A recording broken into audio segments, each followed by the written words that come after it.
Borda, Llywelyn. For those of you that have not yet heard of me, I am the one that has proven in the courts that Wales still has sovereignty, and that the occupation and subsequent annexation of Wales was unlawful. I prove that Wales still has sovereignty by establishing myself as the de jure sovereign in accordance with the native Welsh laws. There are several flaws with the Laws in Wales Act which have gone unchecked until now. Firstly, it is said that the Laws in Wales was meant to be a declaratory act, but is based upon revoked treaties that were no longer enforced or honored by the Welsh.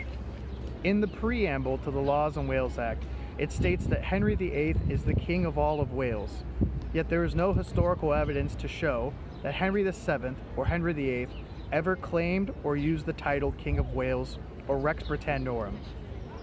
Henry VII also had a fake genealogy created prior to the Battle of Bosworth Field to gain Welsh support in his fight for the English crown.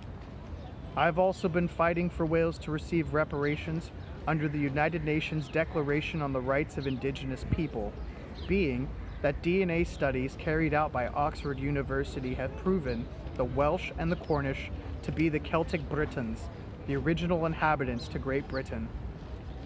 I presented all of this evidence and court orders to the United Kingdom Government Legal Department, who, after examining it, cited the issue as a devolution matter and referred me to the Cabinet Office.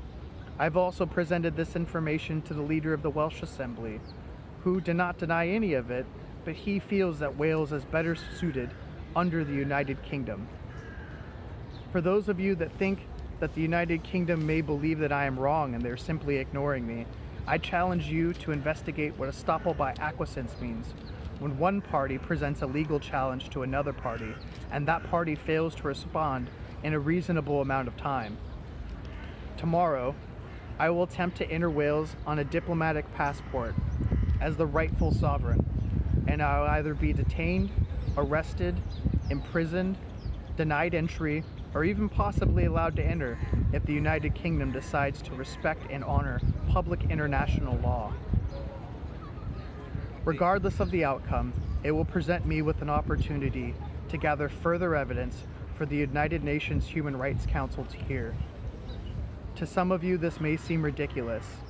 One Welshman standing against the most arguably powerful monarchy in the world, pointing the finger at them and telling them that they are wrong, that what they're doing is wrong, what they have done is wrong in Wales, and it is time for them to pay. To me, it is not ridiculous. To me, there is no other option. I refuse to stand idly by and watch the elimination of Welsh culture. I refuse to stand by and watch Wales live in poverty on crumbs while the UK prepares feasts with our resources. I intend to get Wales a seat at that table. Whether you stand behind me or not, whether you believe I can do this or not, it doesn't change my course. It does not derail my purpose. I believe in Wales, and I believe in you. Cymru Ambell.